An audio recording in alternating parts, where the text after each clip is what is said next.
안녕하세요. 기획자님들, 개발자가 아키텍처에 집착하는 이유 쉽게 알려드립니다.를 준비한 주문 접수 채널 팀 김현수입니다.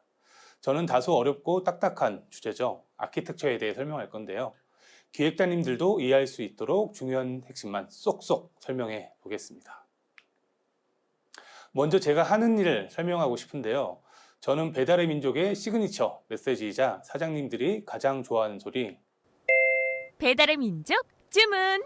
을 울려주는 주문 접수 채널을 개발하고 서비스하고 있습니다. 여러분들이 배민 앱으로 주문을 하면 사장님들은 화면과 같은 앱들을 통해 여러분들의 주문을 접수받고 요리 완료 후 배달을 요청할 수 있습니다. 저는 위의 앱들 중 윈도우용 앱을 델파이를 이용해 개발하고 있습니다. 이 발표에서는 아주 얇게 아키텍처에 대해 설명합니다. 아키텍처를 주제로 정한 이유는 저희 팀은 5명의 개발자와 4명의 PM으로 구성되어 있습니다. 개발자들의 용어를 기획자, 즉 PM분들도 이해하면 좋겠다 생각되었고, 개발자들이 생각하는 아키텍처의 목표와 기획자님들의 목표가 같다는 것을, 즉 같은 곳을 바라보고 있다는 것을 공감하고 싶습니다. 소프트웨어 개발은 복잡합니다. 큰 계획 없이 소프트웨어를 개발하다 보면 화면과 같이 얽히고 설킨 구조의 코드가 만들어집니다. 하지만 소프트웨어는 주기적으로 변경이 필요합니다. 화면의 노란색 포스트잇은 소프트웨어의 핵심적인 구성 요소입니다. 만약 포스트잇과 연결된 가위를 칼로 교체해야 한다면 어떻게 해야 할까요? 끈으로 연결되어 있으므로 펜, 잉크병, 테이프 등과 연결된 끈을 풀고 다시 가위를 칼로 교체한 후 다시 끈으로 묶어야 합니다. 이렇게 가위를 칼로 바꿨더니 펜과 테이프가 나는 칼이 아니라 가위가 필요해요 라고 말합니다. 헉! 다시 펜과 테이프를 칼과 연결할 수 있도록 변경해야 하고, 이러한 변경은 연결된 개체에 연쇄적으로 영향을 주게 됩니다. 자, 다음 그림을 보겠습니다. 소프트웨어의 아키텍처를 적용해 정리해 봅니다. 화면들이 잘 정리되었네요. 이제 가위를 교체하려면 가위의 끈을 풀고 칼로 연결하면 될 것 같습니다. 참 쉬워졌네요. 아키텍처의 첫 번째 목적은 소프트웨어를 쉽게 변경할 수 있는 구조로 설계해 유지 보수를 쉽게 하는 것입니다. 하지만 아직도 문제가 있어요. 앞에서 가장 핵심적인 구성 요소라 했던 포스트잇을 변경한다면 어떻게 될까요? 이 사진에서는 포스트잇에 끈이 묶여 있지 않지만 많은 경우 포스트잇에 끈이 묶여 있습니다. 이러한 끈들을 개발 영역에서는 의존성이라 말합니다.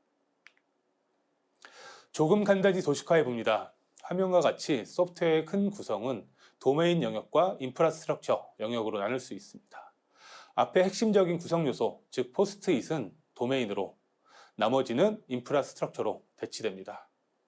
소프트웨어에서의 도메인이란 소프트웨어를 통해 이루고자 하는 핵심적인 요소들을 말합니다.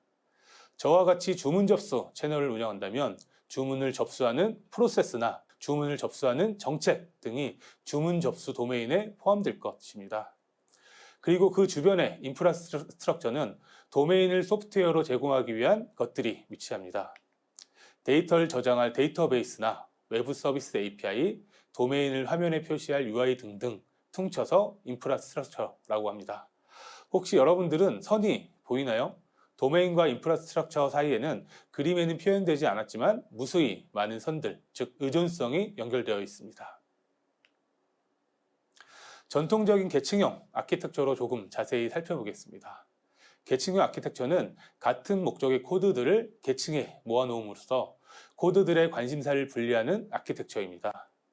화면과 같이 UI를 표현하기 위한 코드들은 프리젠테이션 계층에 모아놓고, 비즈니스 로직들은 도메인 계층에 모으고, 데이터를 조회하고 저장하는 코드들은 영속성 레이어에 모아놓음으로써 관련된 코드들을 계층으로 분리해 관리하고 관심사도 분리하는 방식입니다. 자, 사용자들은 UI를 통해 소프트웨어를 사용 시작합니다. 어떤 액션이 발생하면 프리젠테이션 계층의 UI는 도메인 계층의 업무 로직에 업무 처리를 요청하고, 다시 도메인의 업무 로직은 영속성 레이어를 통해 데이터를 조회 후 그 결과를 UI로 전달해 사용자에게 표시하는 방식입니다. 하지만 화면과 같이 직접적으로 계층을 참조하는 경우 몇 가지 문제점이 있습니다. 첫 번째는 연쇄적인 참조 관계입니다.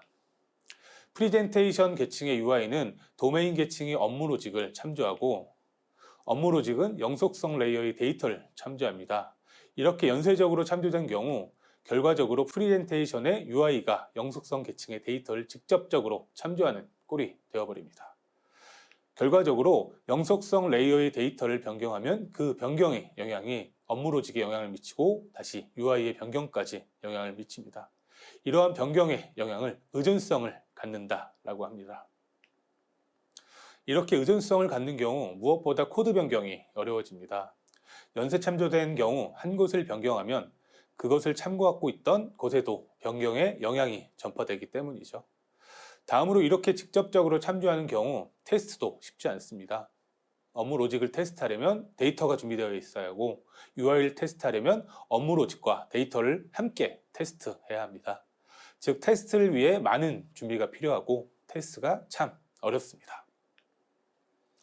마지막으로 세 개의 계층 중 가장 중요한 도메인 계층의 업무 로직이 수시로 UI와 데이터 변경에 영향을 받는다는 것입니다. 일반적으로 업무 로직보다 UI와 데이터의 변경이 더 빈번하죠.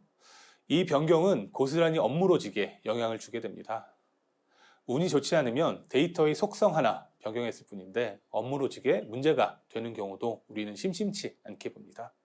자, 우리는 소프트웨어의 가장 핵심적인 업무 로직, 즉 도메인을 잘 보호해야 합니다. 앞에 계층형 아키텍처의 의존성 문제가 보완된 클린 아키텍처를 살펴보겠습니다. 이 자리에서 클린 아키텍처를 자세히 설명하기에는 너무 어렵고 재미가 없어요. 그래서 의존성 중심으로만 간단히 설명하겠습니다. 우선 4개의 원이 있고 왼쪽의 화살표는 의존성의 방향을 나타내며 안쪽으로만 향합니다. 4개의 원에서 가장 중요한 항목은 안쪽의 2개 원입니다. 이 2개의 원에 비즈니스 규칙이 정의되어 있어요. 노란색 원은 전사적인 업무 규칙, 그리고 붉은색 원은 애플리케이션을 어떻게 사용할 수 있는지 사용 사례를 정의합니다.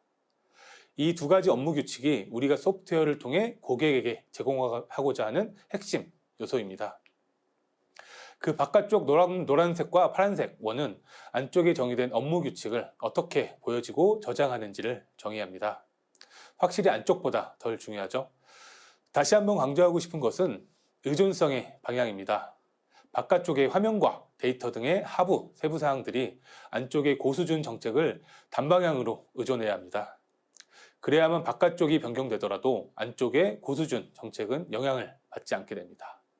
자, 이렇게 의존성이 강조된 이유는 아키텍처가 무엇을 보호하고 무엇에 집중해야 하는지를 강조하기 위함입니다. 아키텍처는 도메인과 업무 정책을 보호하고 집중하도록 설계되어 있어야 합니다. 클린 아키텍처를 적용한 계층형 아키텍처입니다. 앞쪽의 계층형 아키텍처에 몇 가지 요소가 추가되었죠. 참고로 도형의 색상은 앞쪽의 클린 아키텍처의 4가지 원 색상과 매칭하였습니다. 우선 도메인 계층을 보면 유스케이스와 엔티티가 보입니다. 노란색 엔티티는 기업의 업무 규칙, 즉 업무 도메인을 설계하고 개발합니다.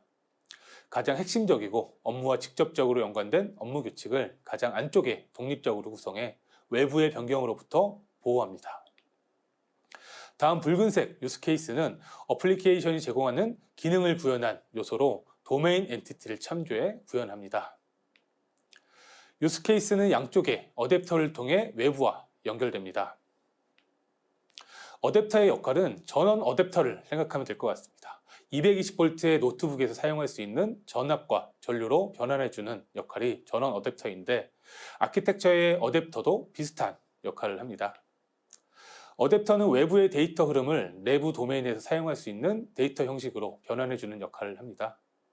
프리젠터는 화면에 입력을 도메인에 맞는 데이터로, 레파지토리는 외부의 DB 또는 API 데이터를 도메인에 맞는 데이터로 변환하는 역할을 합니다.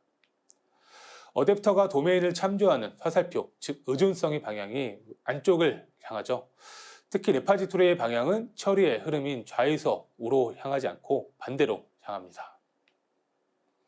이것은 의존성 역전이라는 용어를 쓰는데요. 사실 유스케이스와 어댑터 사이에는 인터페이스라는 것이 위치합니다. 인터페이스는 일종의 약속이라고 생각하면 좋을 것 같아요. 유스케이스가 제공하는 기능과 필요한 기능을 좌우의 인터페이스로 사전 정의하면 두 개의 인터페이스, 즉 약속에 따라 프리젠터와 레파지토리는 약속된 방식으로 구현하면 됩니다. 주문을 접수하는 프로세서로 예를 들어볼까요? 주문이 발생하고 사장님이 주문을 접수하는 간단한 프로세스로 아키텍처를 살펴봅니다. 여러분들이 배민앱에서 주문하면 띵동 배달의 민족 주문이 울립니다. 사장님은 행복한 표정으로 주문 발생 시 표시되는 신규 주문 팝업을 확인 후 조리 시간을 변경하고 접수 버튼을 누릅니다. 주문 번호와 조리 시간을 오더 프레젠터에 전달하면 오더 프레젠터는 인터페이스에 사전 약속된 주문을 접수하다를 호출해 접수를 시도합니다. 인터페이스를 통해 주문을 접수하다가 정의된 오더 억셉트 서비스 유스케이스는 다시 인터페이스에 사전 정의된 주문 정보를 조회하라를 호출해 주문 정보를 조회합니다.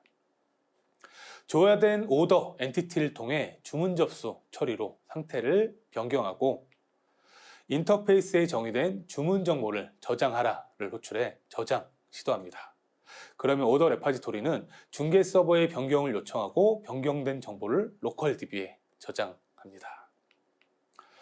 이러한 구조의 장점은 첫째, 세부사항 변경 시 도메인 계층의 업무 규칙이 영향을 받지 않습니다. 의존성이 안쪽으로만 향하기 때문인데요. 예를 들어 화면을 변경하거나 중개 서버의 API 구조가 변경되어도 도메인 계층에는 영향을 주지 않습니다. 둘째, 그래서 바깥쪽 세부사항을 독립적으로 손쉽게 변경 가능합니다. 도메인 양측의 인터페이스 약속을 지킨다면 윈도우 화면을 획기적인 웹뷰로 바꾸거나 로컬의 DB를 원격 DB로 변경하는 큰 작업도 진행 가능합니다. 셋째, 이렇게 의존성을 낮추면 각 요소를 독립적으로 테스트 가능합니다. 도메인 계층의 엔티티와 유스케이스는 참조하는 것이 없어 독립적으로 테스트가 가능하고요. 테스트 데이터가 필요한 경우 레파지토리 어댑터 대신 주문 정보를 조회하라 그리고 주문 정보를 저장하라 라는 인터페이스만 맞춘다면 테스트 객체로 변경해서 테스트 데이터 제공이 가능할 것입니다. 자, 무엇보다 가장 중요한 것은 가장 핵심적인 도메인, 즉 업무 규칙이 세부사항의 변경에 영향을 받지 않는다는 것입니다. 자, 마지막으로 헥사고널, 즉 육각형 아키텍처입니다. 헥사고널 아키텍처는 클린 아키텍처를 구현하는 방법을 구체화한 아키텍처입니다. 가장 눈에 띄는 부분은 핵심 업무 규칙이 육각형 안에 위치한 것인데요. 외부의 변화로부터 보호하기 위한 구조입니다. 육각형의 경계에는 인터페이스가 감싸고 있습니다. 좌측은 어댑터에서 들어오는 입력을 받는 인풋 포트가, 오른쪽에는 처리 결과를 저장할 아웃풋 포트가 위치합니다. 외부의 어댑터들은 핵심 업무 규칙에 직접 접근하지 못하고 반드시 인터페이스로 정의된, 즉 사전에 약속된 포트를 통해서만 접근 가능합니다. 화면과 데이터 등의 하부 세부사항들은 어댑터 뒤에 위치합니다. 헥사고널 아키텍처의 핵심은 어댑터와 포트이며 이 두 가지 핵심 요소는 안팎의 관심사를 분리하고 독립적으로 각자의 역할에 충실하기 위한 방안입니다. 또한 의존성의 방향을 안쪽으로만 향하도록 해 외부의 변화로부터 내부의 핵심 업무 규칙, 즉 도메인을 철저히 보호하는 것이 헥사고널 아키텍처의 핵심이자 목적입니다. 헥사고널 아키텍처 재밌죠? 개발자들은 이런 아키텍처를 설계하고 구현하며 즐거움을 느낍니다. 하지만 단순히 재미만 느끼자고 아키텍처를 도입하는 것은 아닙니다. 아키텍처의 목표는 소프트웨어를 제공하는 목적인 도메인을 외부의 세부사항의 변경으로부터 철저히 분리해 보호하는 것입니다. 도메인은 우리가 고객에게 서비스하는 핵심 비즈니스입니다.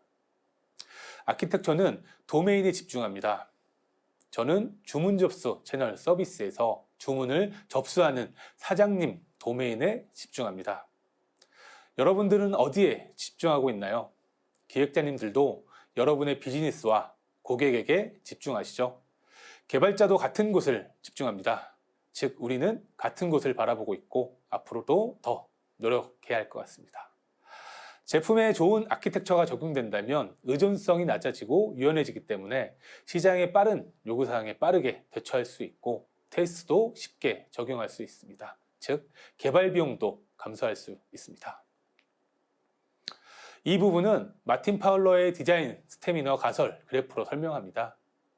이 그래프는 개발 시간과 기능의 고도화를 표현한 그래프입니다. 만약 프로젝트를 진행하며 설계나 아키텍처에 신경 쓰지 않는다면 파란색 그래프와 같이 커브 모양이 될 것입니다. 시간이 지날수록 기능을 추가하기 힘들어집니다.